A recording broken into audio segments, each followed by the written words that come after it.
Para aclarar qué viabilidad pueden tener estos presupuestos, tenemos conexión en directo con el economista y colaborador habitual de este informativo, Rafael Pampillón, a quien saludamos ya. Señor Pampillón, muy buenas noches. ¿Me escucha? Buenas noches. Pues empecemos precisamente por ahí. El Gobierno ya tiene el apoyo de Ciudadanos a cambio de 2.000 millones de euros extra de gasto social y aún tiene que negociar con el PSOE, que se venderá más caro. ¿Nos podemos permitir este incremento del gasto público o están condenados al fracaso estos presupuestos antes incluso de llegar a ver la luz? Bueno, en primer lugar, a mí me parece muy difícil que pacte el Partido Popular, que pacte con el PSOE. Tendrá que pactar con PNV, con Coalición Canaria, con partidos pequeños para alcanzar una mayoría que le permita aprobar esos presupuestos. Pero sin duda esto cuesta dinero y España no está para estos lujos. España no está para gastar más. Lo que tiene que hacer España precisamente es controlar más el gasto público, sobre todo el gasto suntuario, el gasto que se produce en comunidades autónomas, para intentar reducir el déficit y de esta manera tener menos deuda o que la deuda crezca menos. Porque en un contexto de subida de tipos de interés, deuda pública creciente va a ser muy peligroso para el pago de esa deuda y para la percepción que tienen los mercados del riesgo de España. Todo esto coincide con el anuncio de que la Seguridad Social ha alcanzado su cifra récord de déficit. Sin embargo, en 2016 el déficit público ha bajado casi 3 puntos. Imagino que una cosa no compensa a la otra, ¿no es así? Efectivamente, aquí el problema está en la seguridad social. La seguridad social va a tener un déficit permanente y cada vez más creciente, a pesar de que vaya aumentando el empleo y los cotizantes, porque cada vez se jubila un mayor número de personas frente al número de cotizantes.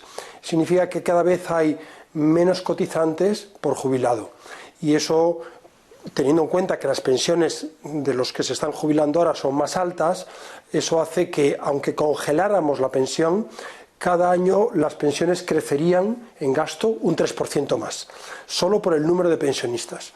Y ese es un problema que tiene la economía española y que, lógicamente, hay que resolver alargando la edad de jubilación, hay que resolver compatibilizando la pensión con el trabajo para que sigan cotizando los pensionistas, en definitiva de buscar soluciones a un problema que sin duda afecta muy negativamente a las cuentas públicas.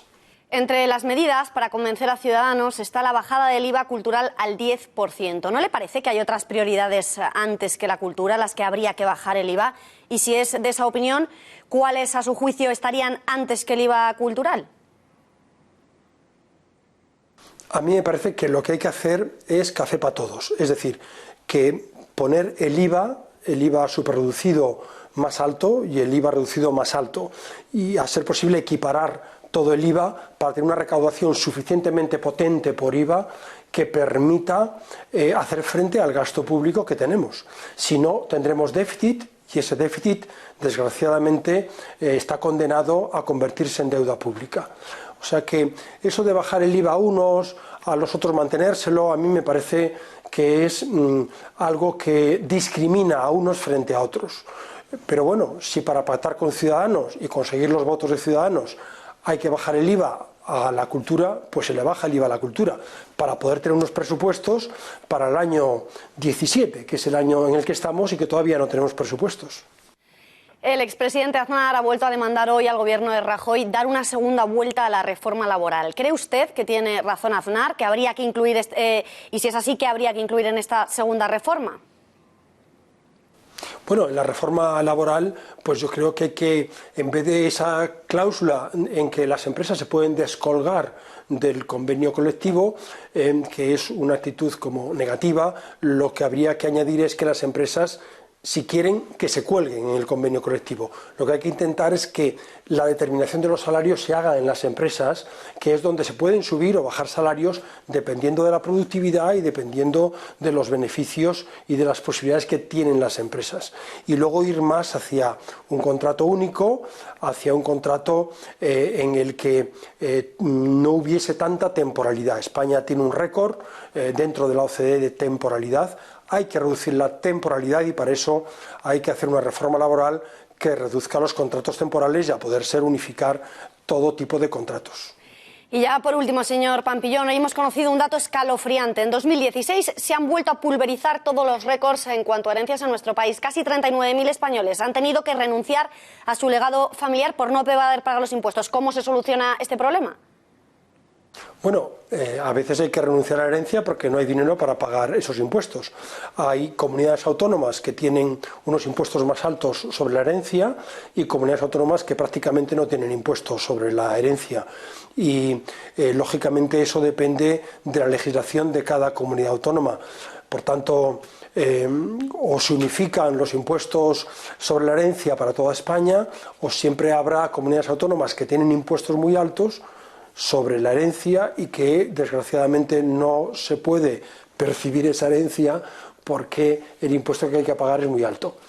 Yo creo que para terminar habría que decir que es muy importante hacer una reforma integral de todo el sistema impositivo, del IVA, de sociedades, de IRPF, de impuestos especiales, de manera que tuviéramos un sistema fiscal suficientemente recaudatorio para que en una fase expansiva del ciclo, como estamos ahora, no tuviéramos necesidad de tener déficit público.